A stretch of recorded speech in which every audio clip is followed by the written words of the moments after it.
phone off. Oh, okay. Good evening and welcome to tonight's candidate forum for Contra Costa County Supervisor District 3. My name is Liz Fuller, Library Services Manager for the Contra Costa County Library. At this time, I'd like to ask you to all silence your phones. Tonight's event is a partnership with several organizations, the League of Women Voters, the County Elections Department, and CCTV. We're streaming live on Facebook, and video coverage will be available online after the program on the Library and County Elections Department websites, as well as the League's Voters Edge website. Please join me in welcoming our moderator tonight, Ann Flynn from the League of Women Voters. Ann is the past president of the League of Women Voters of Diablo Valley. She's a former elected member of the Walnut Creek School Board and retired from the U.S. Department of State as a Foreign Service Officer. Welcome, Ann.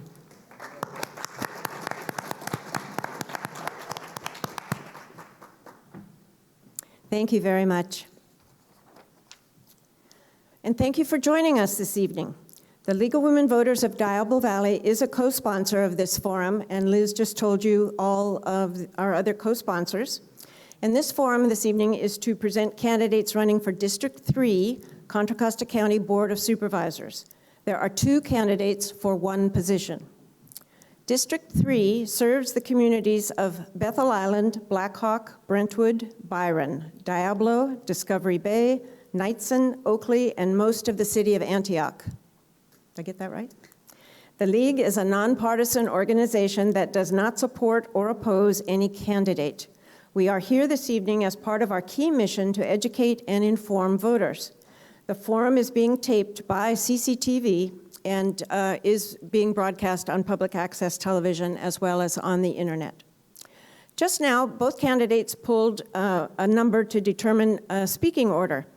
The opening speaking order, Ms. Burgess will speak first in her opening statement, and then,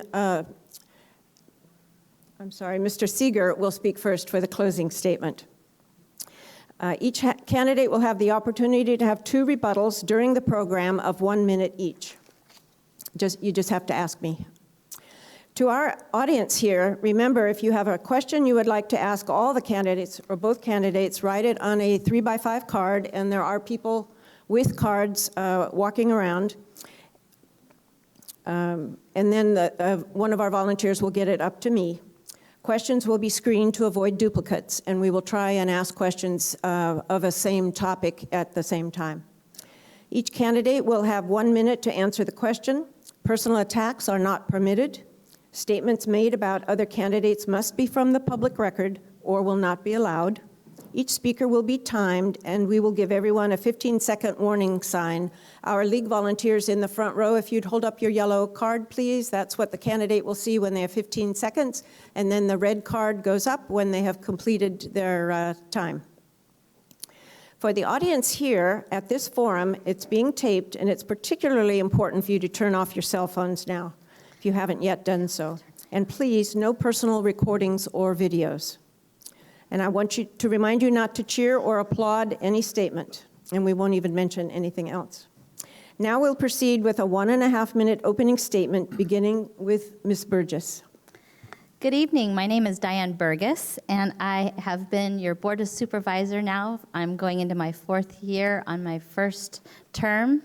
It's something that I treasure, and it is such a privilege to serve you. You know, the Board of Supervisors is a complicated job, and it would be hard to put it all into even the hour and a half that we have to talk about it. It touches hospitals to airports, the Delta to the homeless, and there's everything in between. And so this is a job that takes a lot of attention, curiosity, and a willingness to work together. I have some priorities, and that is public safety, making sure that people are safe and that they have the services that they need. Economic development, because we should be able to work where we live and live where we work. And making sure that our Delta is protected and our open spaces, all while protecting our tax dollars. As a mom and a grandma raising kids here in Contra Costa County, I look forward to the future and making sure we preserve the beautiful lifestyle that we have here in Contra Costa County. And I hope that I will be able to answer your questions, and I look forward to hearing what you have to share. Thank you. Mr. Seeger. Good evening, everyone. Thank you for putting this on tonight. Really appreciate the chance to be able to speak to the public about our thoughts and goals and ideas for how to move forward for a better Contra Costa. I currently am on the water district, the Diablo Water District in the city of Oakley. I'm also the chair of the Delta Sierra Club local group, and I serve on the executive committee for the San Francisco Chapter Sierra Club. And I also move around on and attend different groups in the area that are working on issues. And right now, since I'm working for the water district, or not working, but I'm serving on the water district, I spend a lot of my time going to meetings regarding groundwater sustainability. Also, Frank's Track Futures, it's going to be one of the largest projects in the history of California as far as restoring 1,000 acres of an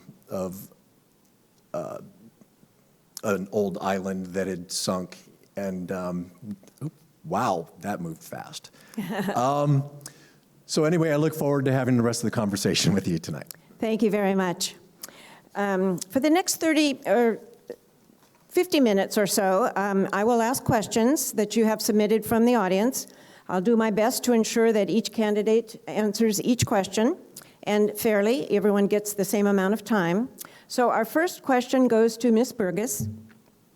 And I think just an overall question is good to start with. What are the biggest issues you see in District 3, and what can the county do about them?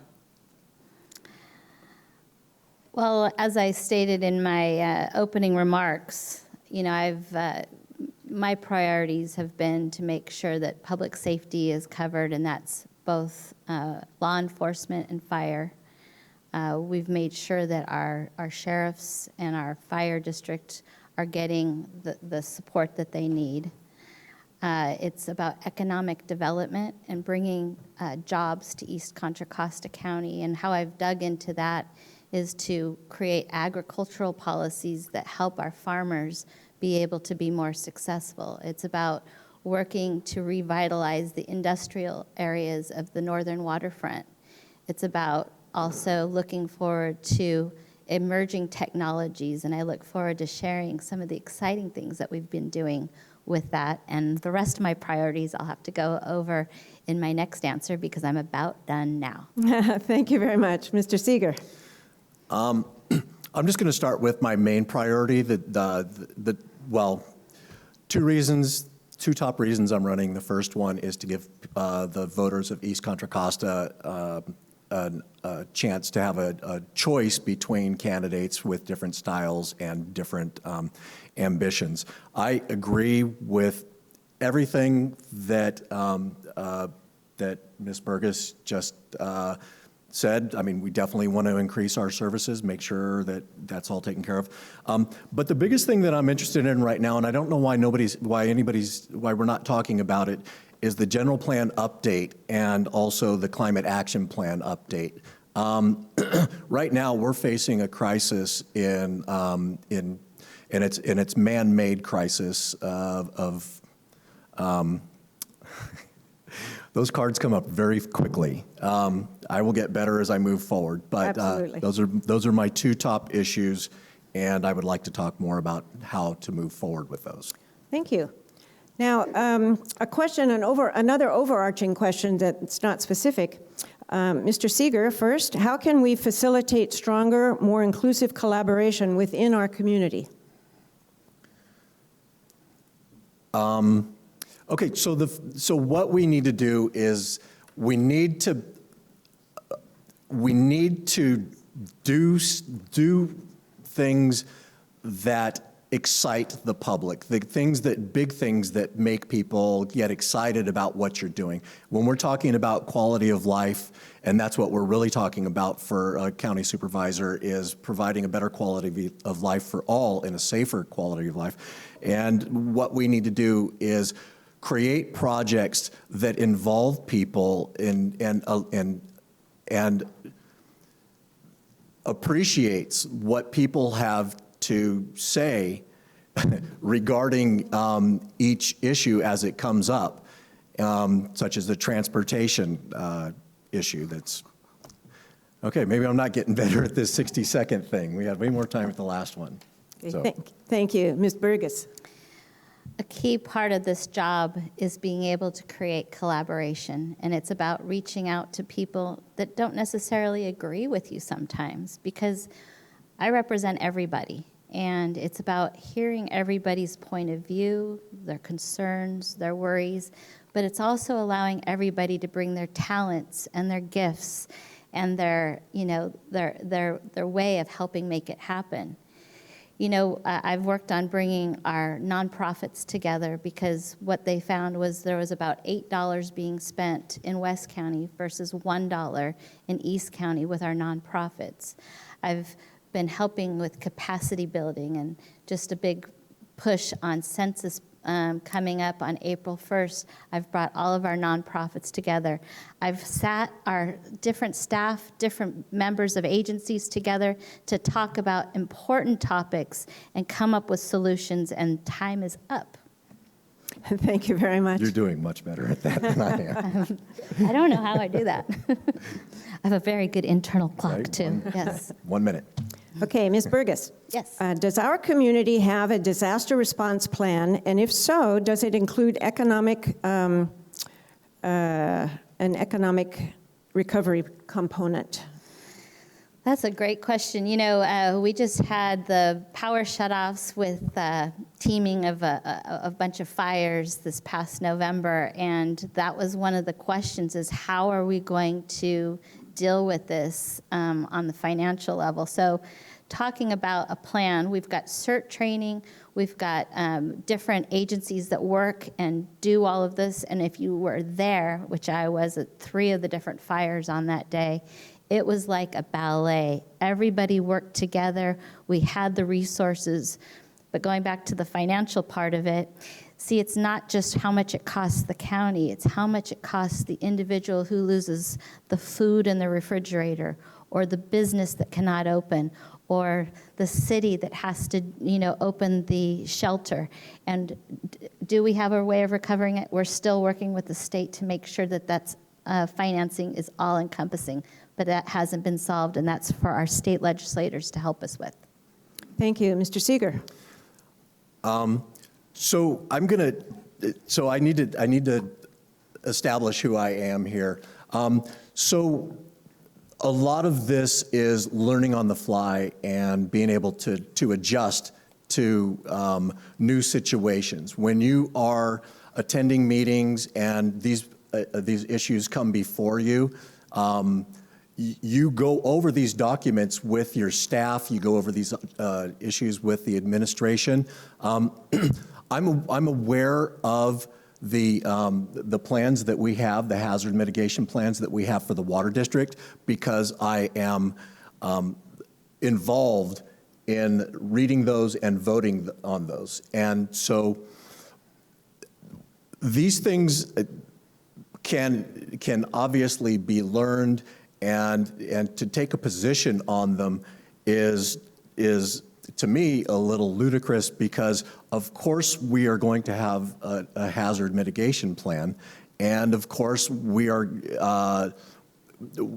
in concert with all of the state and federal agencies that help and assure and make it that we must have plans in place. Okay, thank you very much. I see that the 1 minute time is a little stressful, and the answers aren't as developed as we might want, so I'm making a decision here to move to 1.5 minute answers, if the timers can readjust their thinking, and the candidates can have an extra 30 seconds for each answer. I'll adjust my internal clock. Yes, as well. internal clock, absolutely. Just add another half. Okay. Mr. Seeger, what is the role of a district supervisor in creating jobs in Contra Costa County? And how will you make this happen? How will you create jobs? Well, you've got the jobs that you determine as far as infrastructure, and what you work for. And I'm guessing, and this is what we need most of, is a supervisor in East Contra Costa that is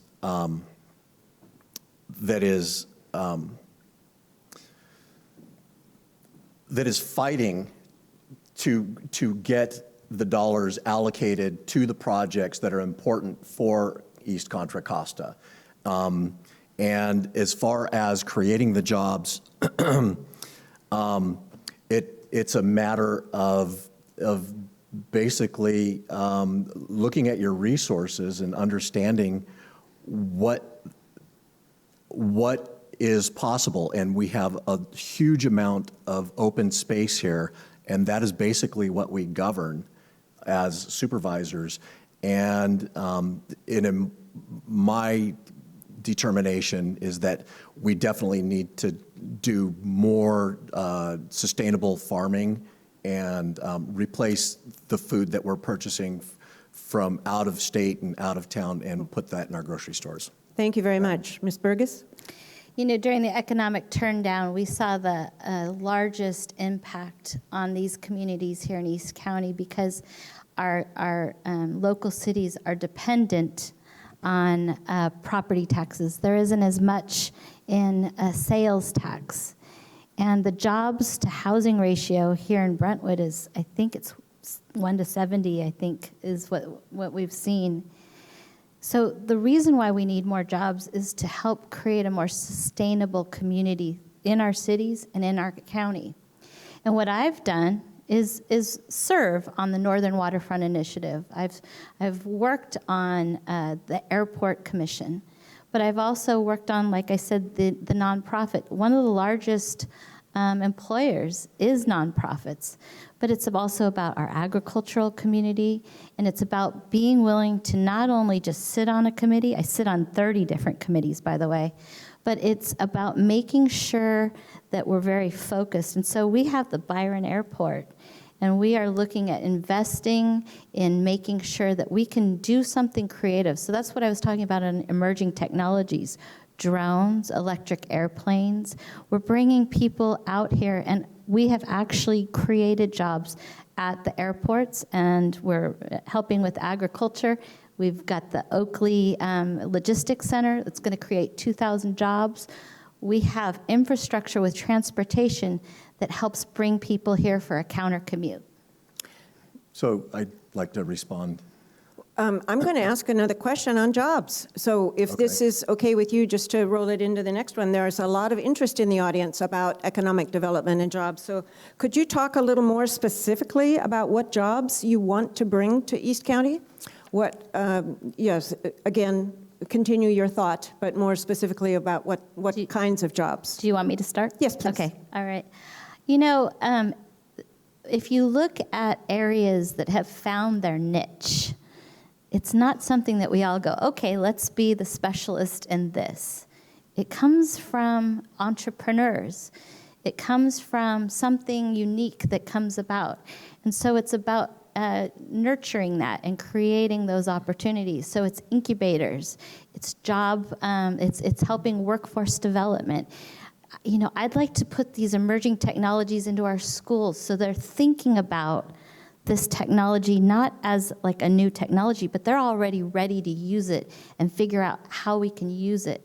It's about this. We had this industry here along the watershed, or along the waterfront. Why can't we recapture that? But it can't be old. It has to be new. And we can incorporate environmentally friendly ways where we can interact with our beautiful waterfront and we can create jobs.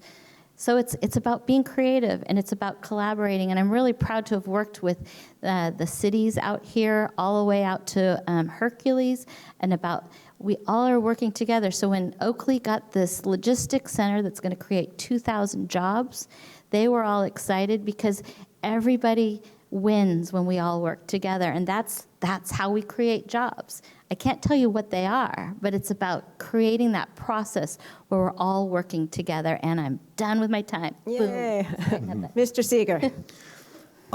Okay, well, I'm glad that the logistics center came up. This is, okay, and then also my opponent did mention sustainable and sustainability.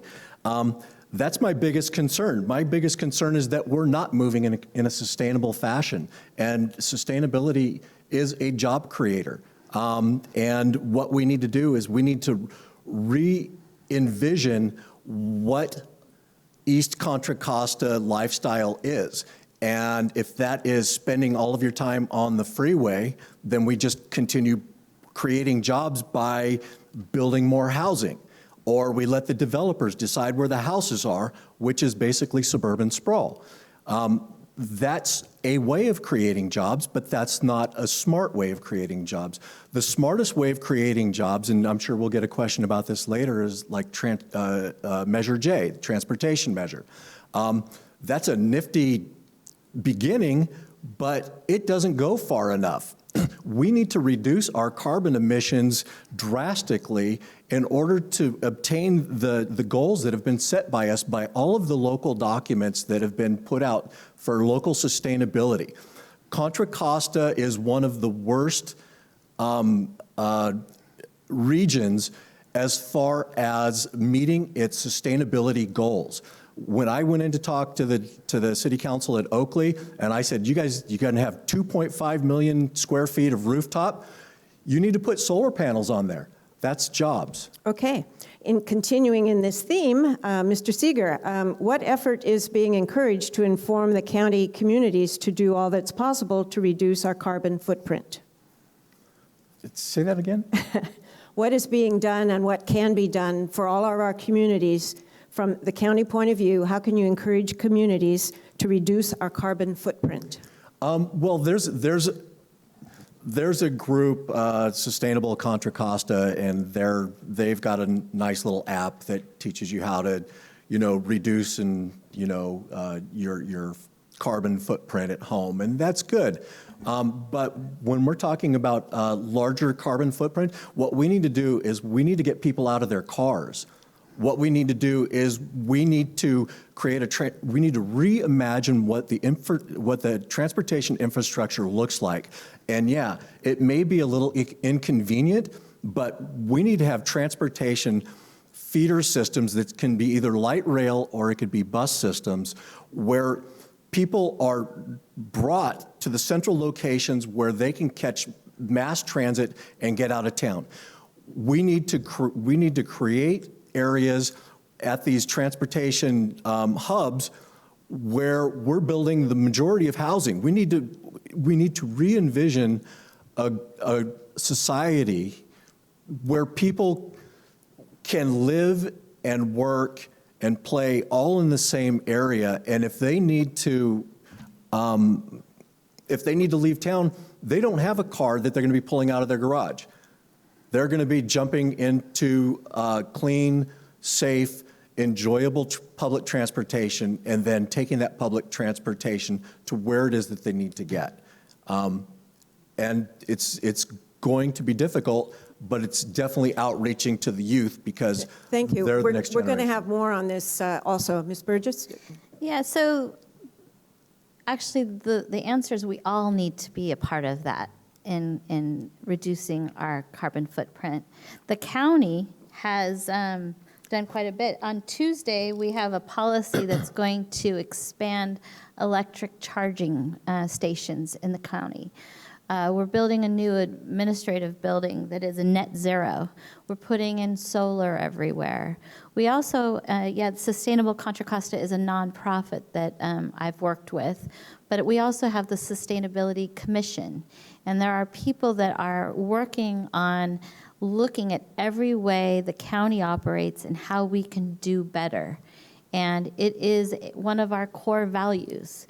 And as a person that worked for 10 years with a nonprofit working on environmental issues, I can tell you the way to do it is to involve people on their level. And if it's related to gardening or whether it's related to habitat or whether it's related to transportation, it's talking their language. And Measure J works on putting people in public transit and getting people out of cars. It's about the reverse commute.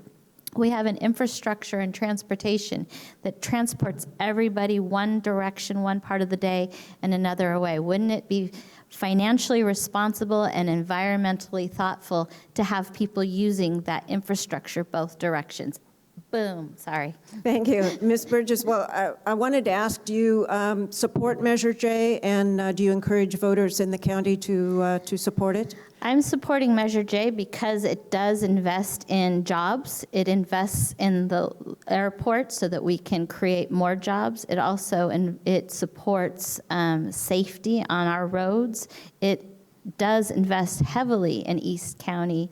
And one of the things that we need to remember is that in East County, we have traditionally not supported certain measures. And if we don't support them and they get passed anyway, we're not going to be considered.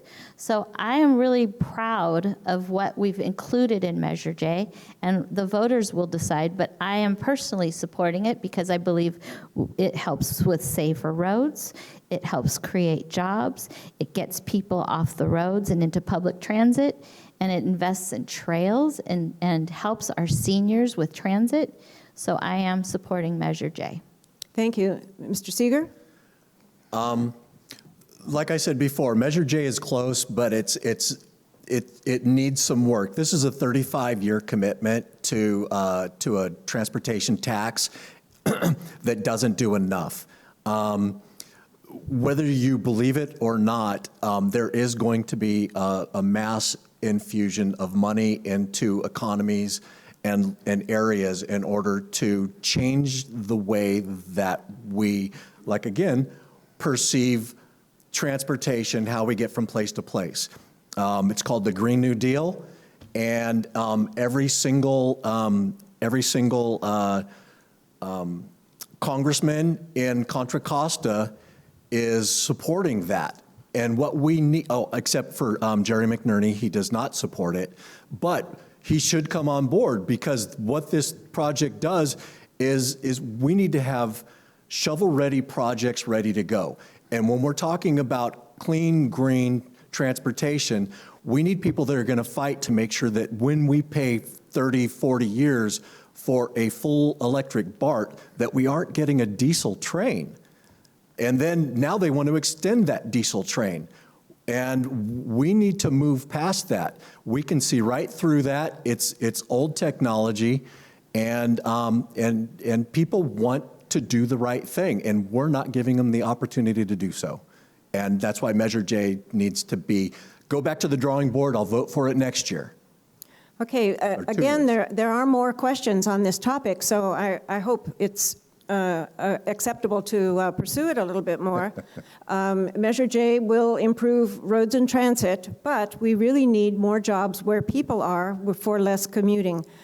So how can we get jobs closer to people? If you'd like to spend another little while talking about that, Mr. Seeger, do you have more points to make? Okay, so once again, there needs to be a grand conversation on basically limiting and lowering our carbon footprint as Contra Costa as a whole. This has everything to do with the general plan update. I really hope that people start paying attention to that, and when it comes time to write comments on that. As far as getting jobs into the area, what we need to do is we need to incentivize in some manner our cities and local areas to decide where their transportation hub is going to be, and then we need to develop a plan that serves that plan, that their plans. And we need to kick BART out as far as we can, as quickly as we can. We need to get it out to Stockton or Tracy. It doesn't need to be one single rail. There can be a station somewhere.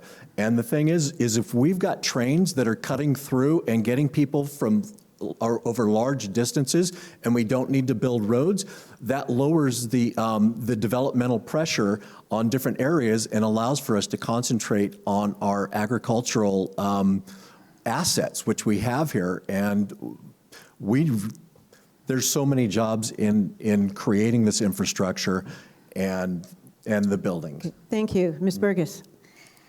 Well, I want to comment on something that he said. He says there's going to be this surgence of money that's coming. So I hadn't seen that in my crystal ball. So it's hard to plan on those kind of things. And as a county supervisor, I have to be responsible with how I plan and know where the money's going to come from. So we have been investing in jobs for a long time. BART, like I said in my last comments, comes all the way out here, and it's supporting people going one direction. We have the infrastructure set up to bring people here. We have cities that we are all working together to create those transportation hubs, as you've talked about, and they're already in the works. We're working together to get the word out and to market ourselves. I'm looking forward to possibly in 2021 being able to get on a train in Oakley to Martinez to go to work. And that train can go all the way to Oakland in less than an hour. There's all of these different things that we're doing to create those types of transportation coming this direction as well. That's why I'm supporting Measure J. That's why we're working on agriculture, emerging technologies, industrial, and working with our entrepreneurs to create jobs here. Thank you very much. I'd like to change topics now to move on. As you know, the Delta is a precious resource. One question is worried about the Delta tunnels, which this questioner thinks will be an environmental disaster and very expensive. And do you support or oppose the tunnels? And what is your position? Ms. Burgess. I am against the tunnels, and I have been fighting the tunnels for a long time before I even got in elected office. And I want to remind people that Contra Costa County has been a very important entity that has helped prevent all these different variations, whether it was the peripheral canal or the water fix or whatever they want to call it. And so I've been able to talk to people, and basically everybody here agrees, but it's about going out and talking to people. And what they want to do is create a plumbing system. It doesn't create water. It's just a conveyance system that brings water from the very highest areas and brings it down to Southern California. And as a part of the Delta County Coalition and the Delta Protection Commission, we have identified ways to actually create water with our money, not just a conveyance system, but actually create water, and that's water storage. When we had all of those droughts, we could have had opportunities to expand our storage. It's about water, groundwater recharge, it's about desalination, it's about recycling water, and it creates local jobs. So it's a win-win thing without having to destroy our precious Delta, and it also protects the Delta and creates water. Thank you. Mr. Seeger. Yeah, I too have been fighting the tunnels systems since before I got involved in any sort of city or local other issues. I've been to Sacramento and Stockton. I'm on the record multiple times saying is that the only way we're going to stop the tunnels is that we need to conserve, and we need to have a state that is going to mandate that in Southern California, that before we can build these tunnels, we need people to put water-saving measures at all of their water districts The people that are using the water in Central California need to pay the full price of the water that's being conveyed to them. They're not paying that. It's being subsidized by the state.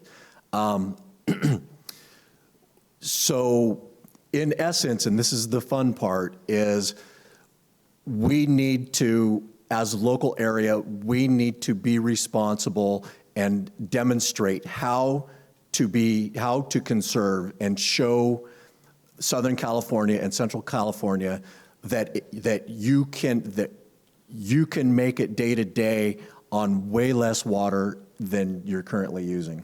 Thank you. You'd like a 1-minute rebuttal? Yeah, I want to remind people too that it is a big issue that is complicated by politics and all of those things.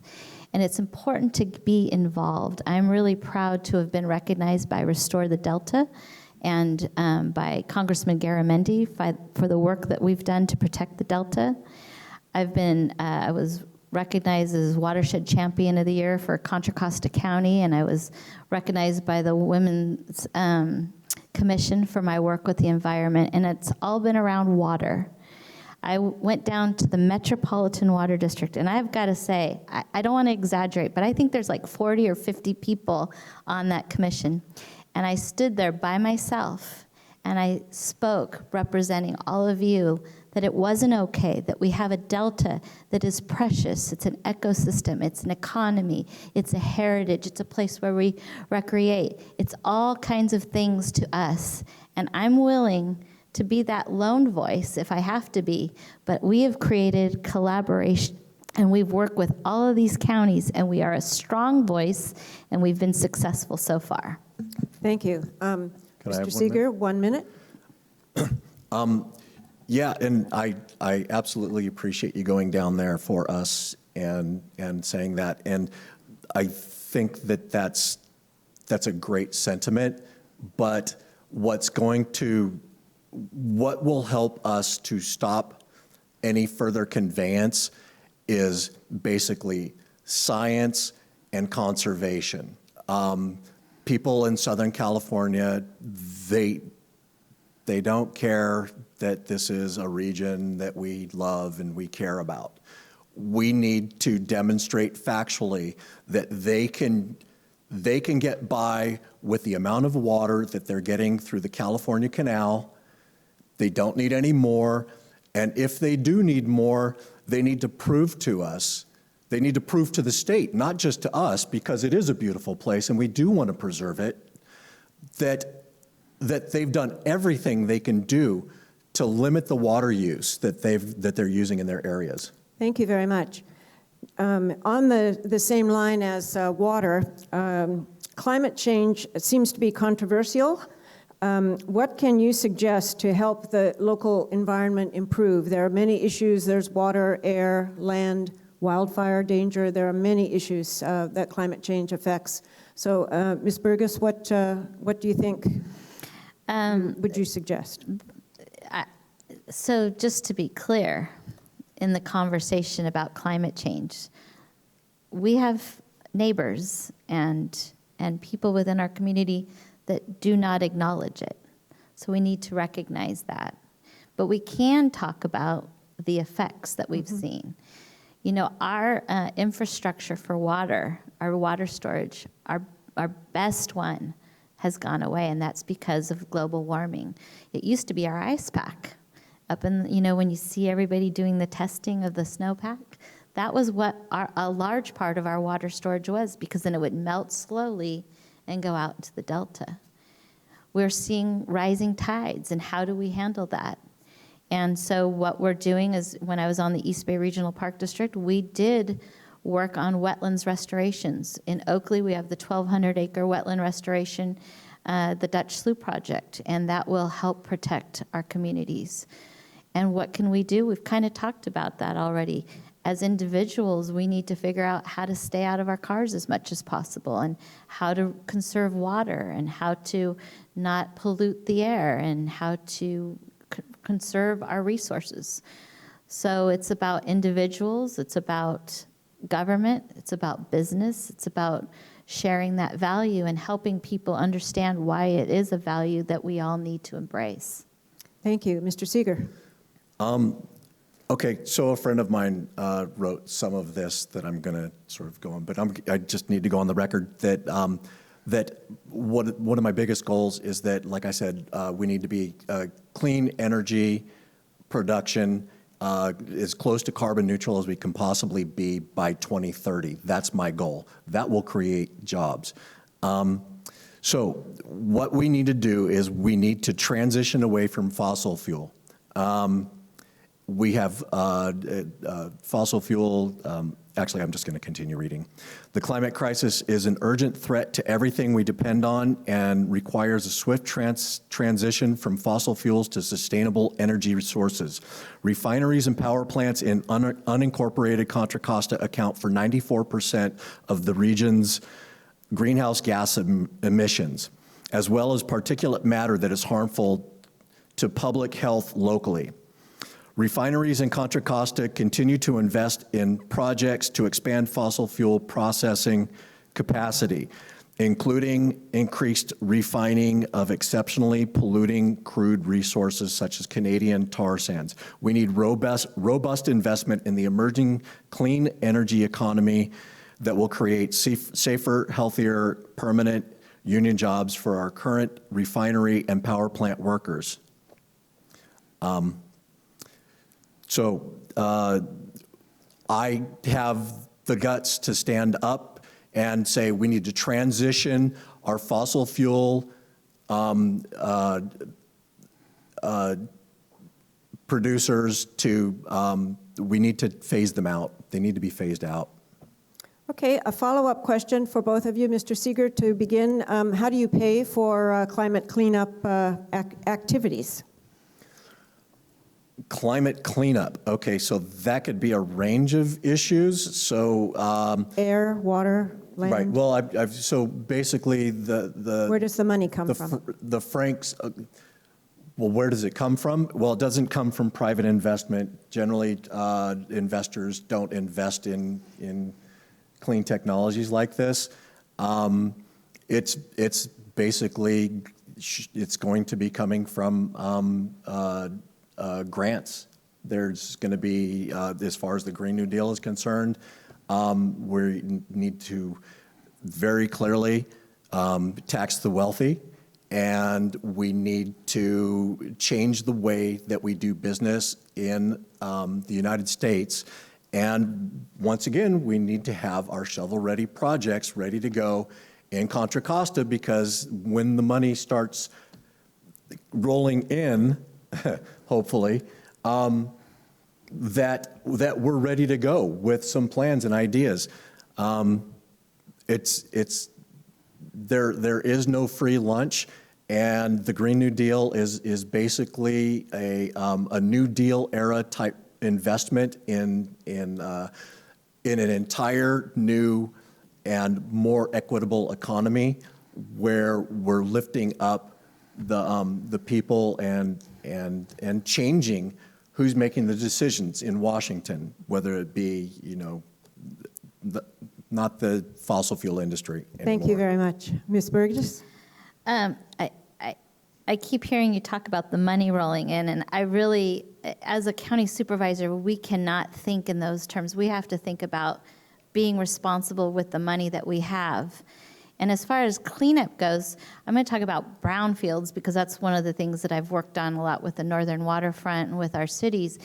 We have this industrial area along the waterfront that, was used for different things.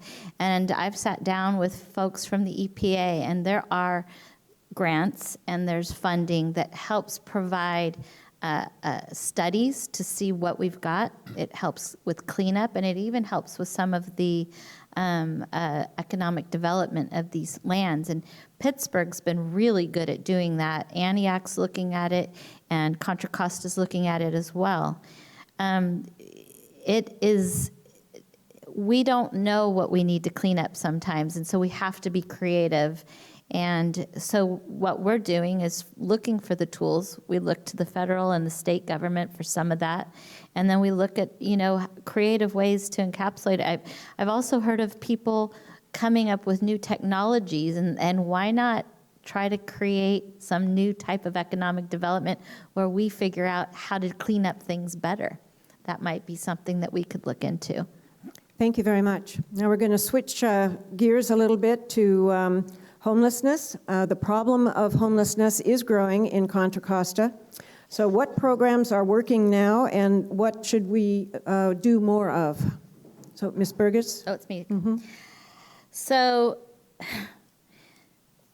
it is an issue that doesn't just affect Contra Costa. It's a problem that affects us across the country, and it's a experience that it comes from different directions. It's a unique pathway to becoming homeless. And so how do we fight it? So as a board of supervisor, what can I do? We have a core team that goes out and interacts with people to make sure that we can figure out what is it that led them here and how can we get them off the street. We have tools to help people so that they don't become homeless. And on top of that, we've worked with our cities to create, to help get us grants. And so we will have something like $7 million in East County. And it looks like we're going to be building a care center, hopefully within the next year. We also just got approved by the state, I think it was 3 trailers or 5 trailers? 5 trailers. And that'll house something between 15 and 30 people within the next 2 months. So we're taking advantage of the opportunities that we're given, and we're looking long-term to create help so that people will not become homeless, and then to get people off the street. And I have more to say, but my time is up. Okay, Mr. Seeger. Well, you asked what programs are being successful. I know from walking the streets in my neighborhoods and in different locales that that there's the I don't know the name of the program, but they're basically social workers that are going out and making an effort to connect with people. Everyone is got cards that say, this is how you take care of, dial 211, and this is how you can get a shower. This is how you can get food. This is how you can get your record expunged if you've decided that you want to get off the streets. But what it takes is skilled people to go out into the field and to connect and to let homeless people know that you care and that you can trust them that they're looking out for your best interest. I think we need to do more to keep people from not ending up in the streets in the first place or ending up homeless in the first place. I think this is a big enough question with enough audience interest that we pursue this a little bit more. Mr. Seeger, can you think of if money appeared, if we had grant money or the budget afforded help, what do you think would be a good solution to try and get more people off the streets? To get them off of the streets, well, it's housed. The people that want to be housed, from what I understand, is Antioch is looking into building some shelter area. I've heard and read in other areas where they've created tiny house projects, but the most important thing is that when you get people into facilities where they're learning to trust again and where they're learning how to function in society once again, you need to have those resources there to work with people as they're going through. What I'm concerned about right now is there are foreclosures going on again in East Contra Costa County and throughout the county. And and what we need is our judicial system to really look into these records and make wise decisions that benefit the people and not banks. Okay, thank you very much. Ms. Burgess? Yeah, so the group that Mr. Seeger was discussing is called the CORE team. And these are some really great people that do great work and are not only committed, but compassionate, and some of my favorite people to hang out with. But so let's go here. We need to give it a lot of thought. And one of the things that I've looked at is getting our mental health commission, our drugs and other alcohol, and our homeless commission, all three of these commissions together, so that we can talk about it. Because there's a lot of debate on whether it's housing or whether it's services.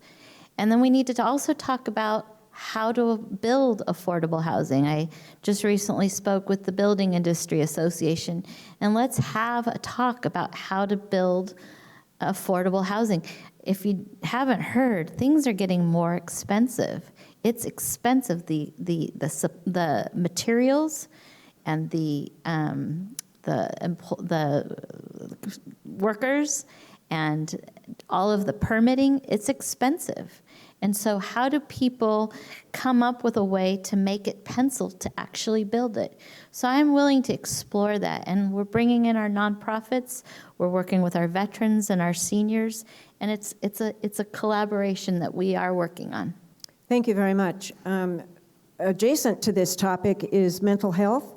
Mental health services do need to be increased in Contra Costa.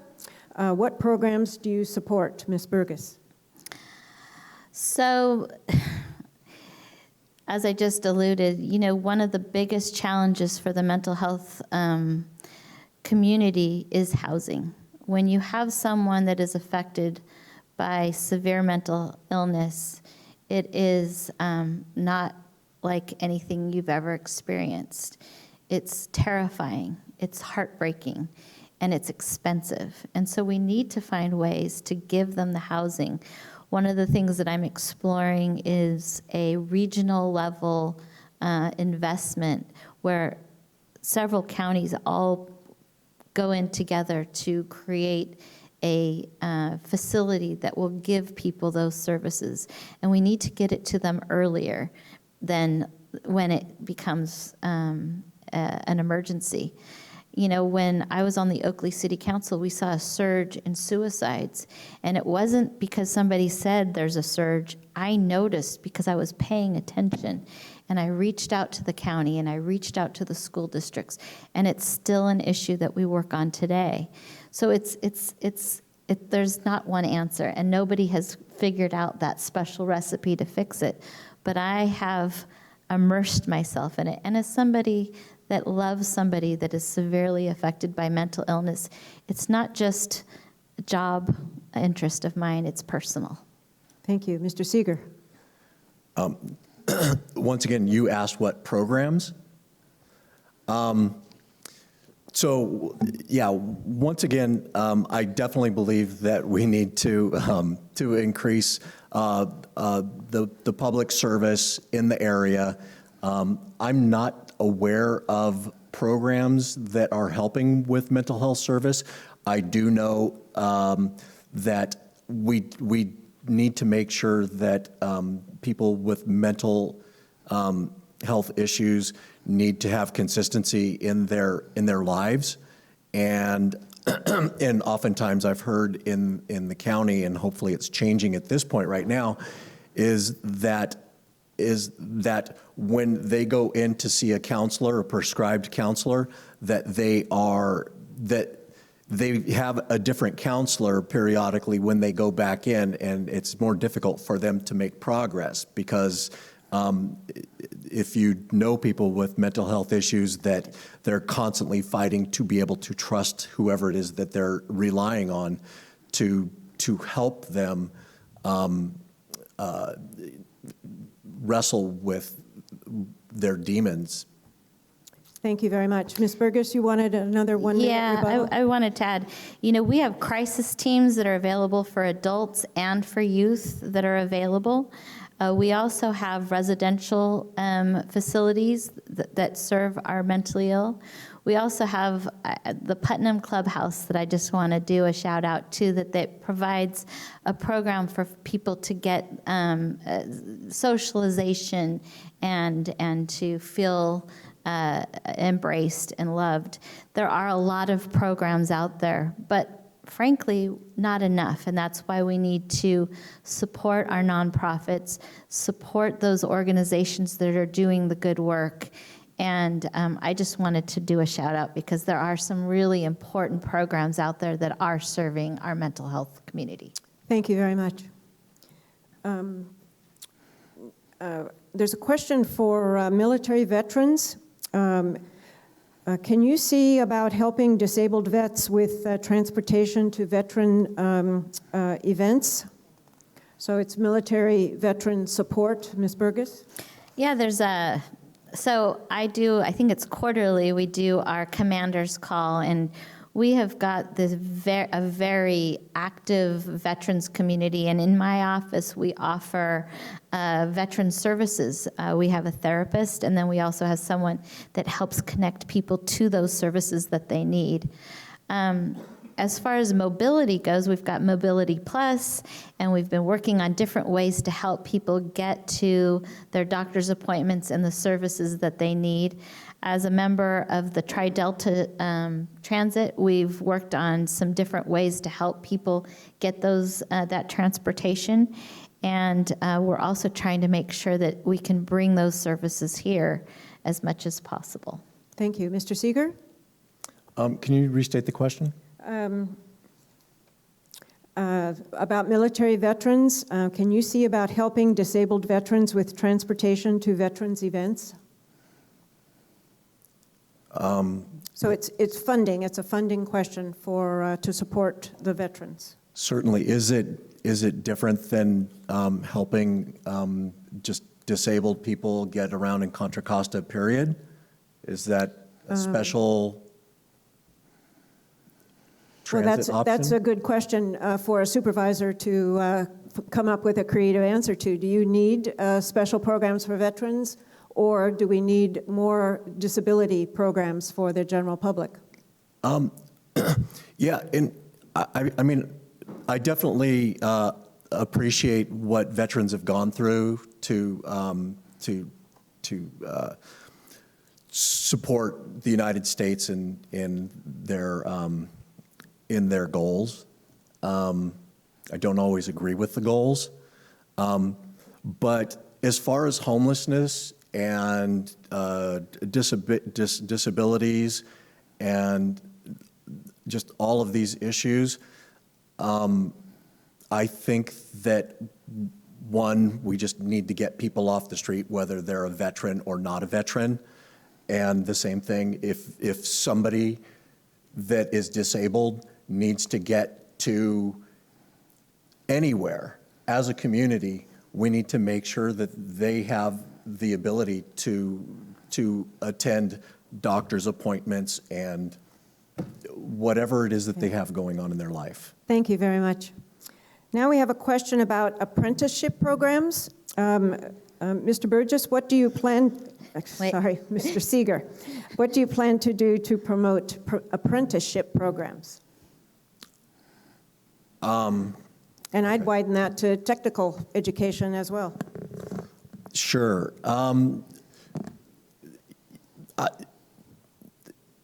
So just to sort of piggyback on something that Diane mentioned earlier is technology and getting people to be interested in technology and building skill sets. I'm aware of in Richmond a few years ago, they actually would train at-risk youth to put solar on buildings, and then they went around and they put solar on low-income housing to help people facilitate their electric bills. This is just an example of reaching out and what was the exact question? What do you plan to do to promote apprenticeship programs or even trade and technical education?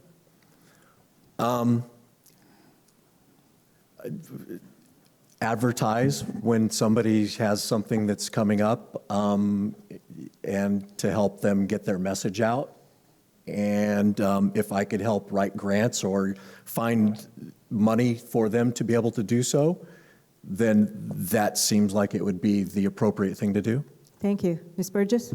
So I want to go back to that last question about disabled veterans. If there is a veteran listening or watching down the road and you're having problem with your transportation, you call my office and I will make sure that you are taken care of. As far as apprenticeship programs, I am the proud mom of a welding apprentice, and he should be finishing up his program really soon. We need to make sure, and we just talked about the high cost of construction, we need more people from the trades, and I'm very proud to be endorsed by the building trades. It is a great option for folks that are not going to go to college, but it does take expertise. You're using your brain, you're using your hands, and you can get a good income, you can raise your family, and it's a great option for the future. I have been promoting the trades to women because not enough women are going into the trades, and it is a good option for women.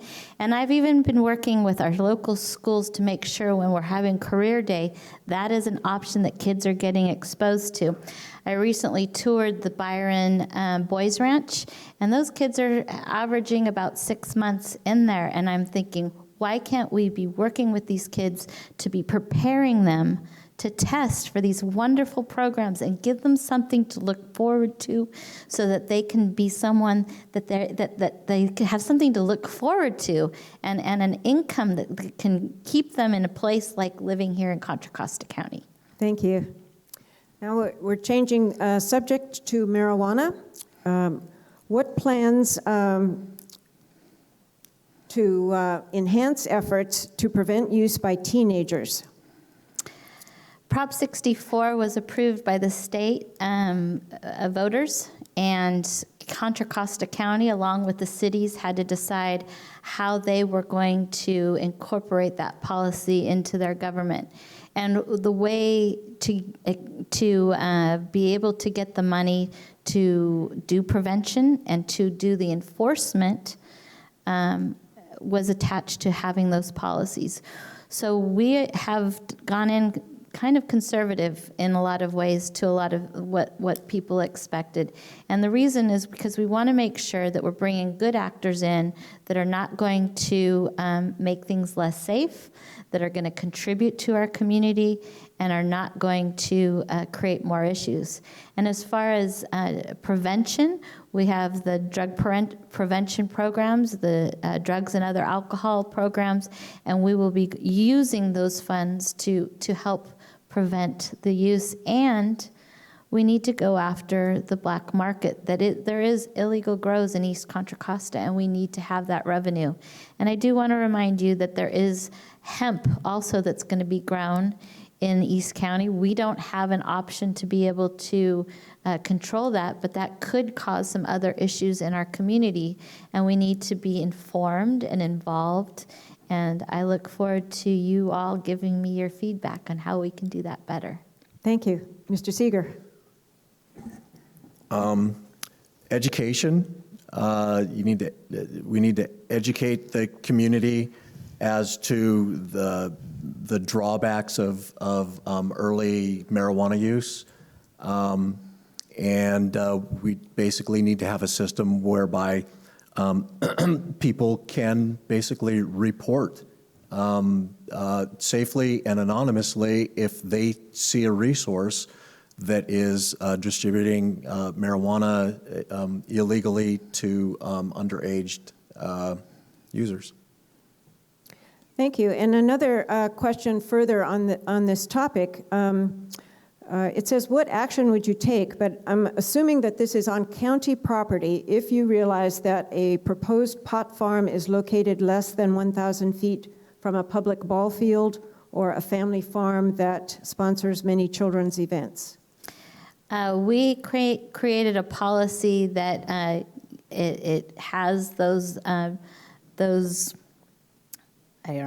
that it has those distances, and so that's the policies that we've come up with.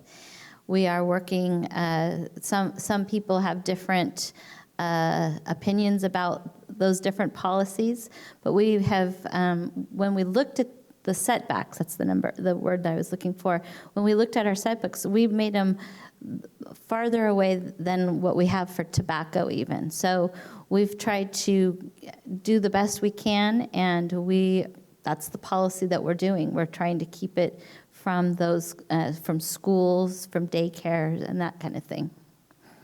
Mr. Seeger? Yeah, I would suggest legislation that. There is legislation. Yeah, I would suggest that legislation is the answer. Okay. Tell us about the general plan. I know the timing is now to start thinking about it. So how will the process be kicked off? And I know it's out of order, but I'm going to start with Ms. Burgess because it's currently in process, I presume. So how is the public going to be kept in the loop and be able to contribute to the revision of the general plan?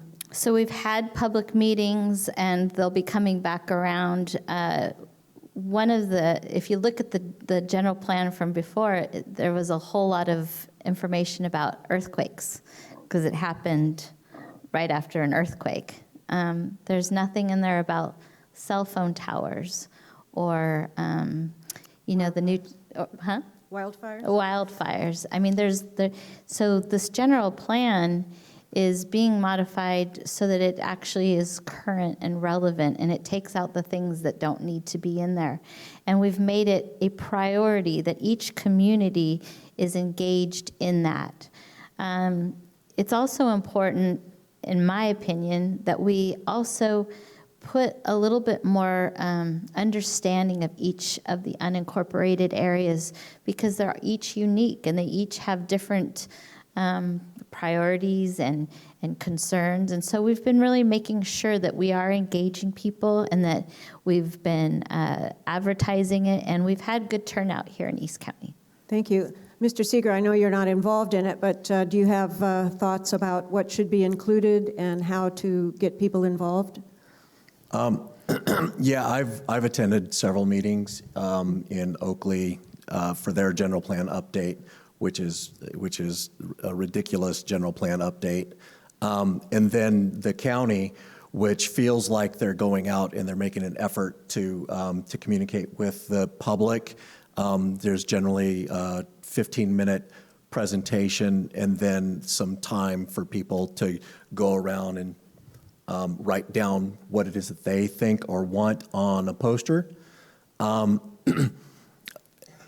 It's an interesting process because it doesn't feel like there's a scoping of the general plan that can dial it in. So I suggested to a friend of mine from the Greenbelt Alliance that we get a group of environmental groups involved. And I didn't have time to or the resources to put this together, but she created a group that put together some very dynamic environmental requirements that they'd like to see put into this general plan for Contra Costa in order to create a more sustainable developing general plan.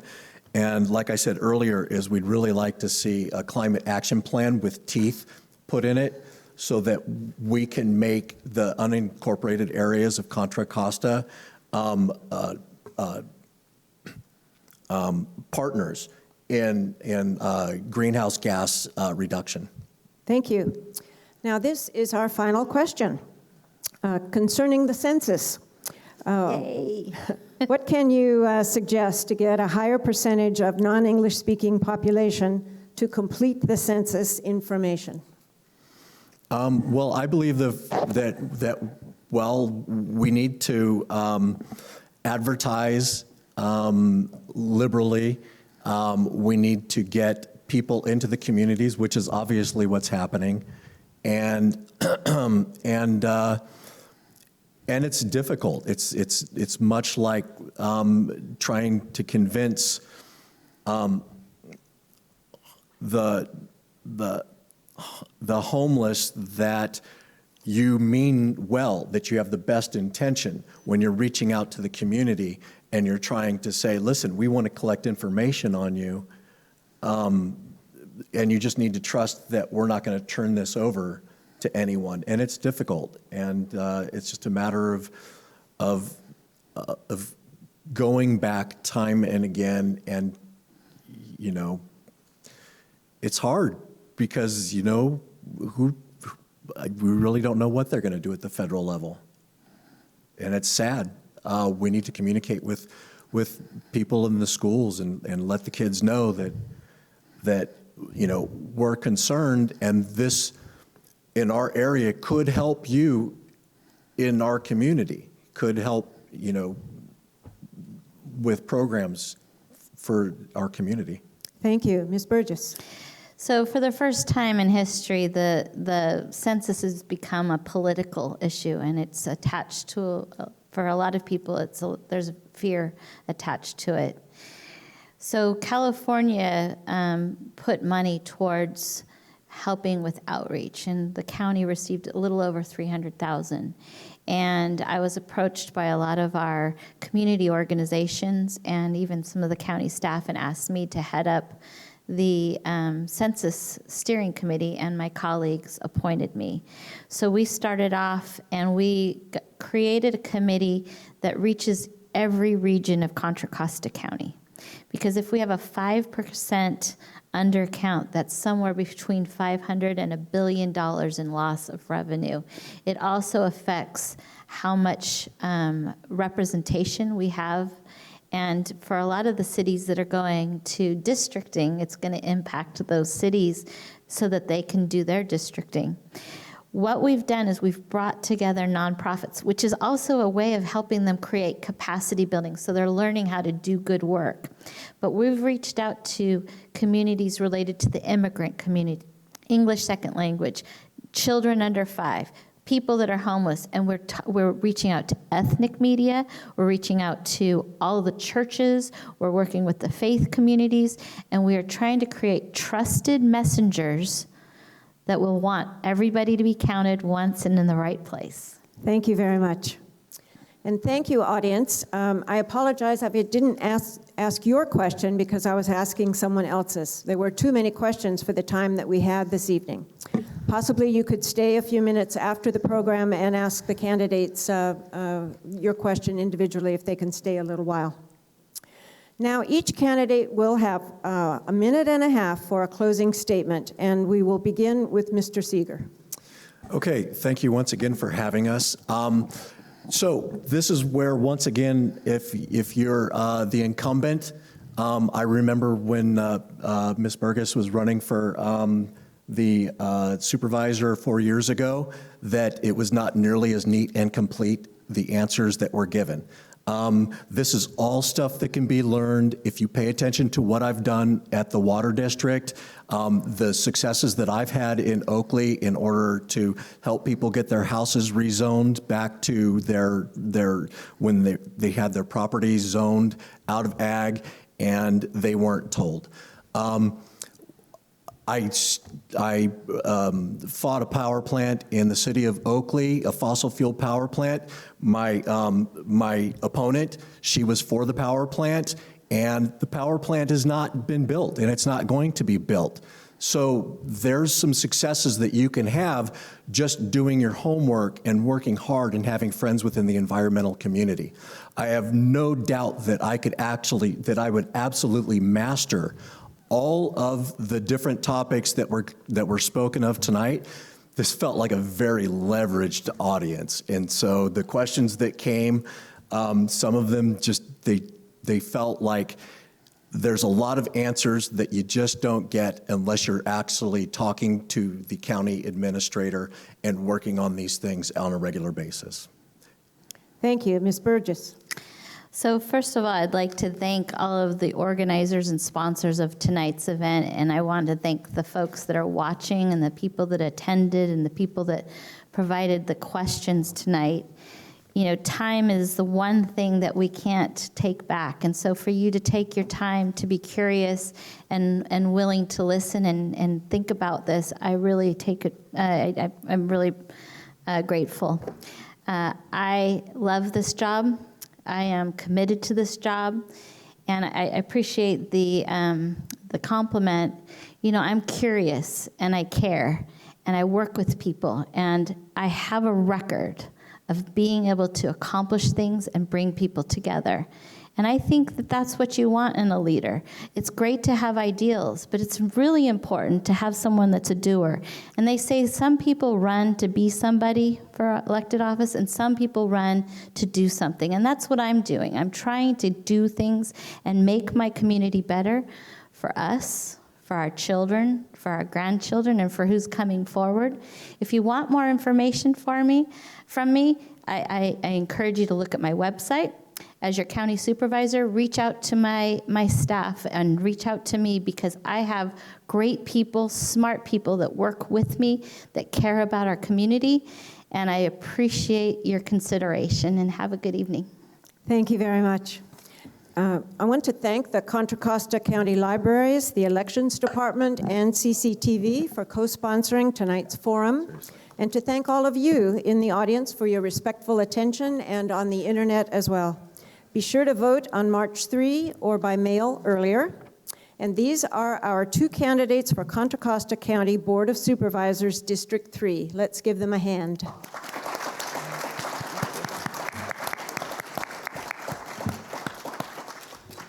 Thank you all. God, that was exhausting.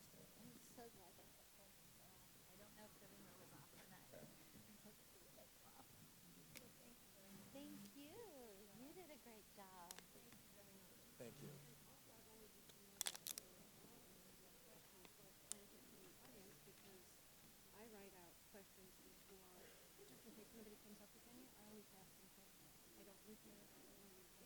Hi, Liz.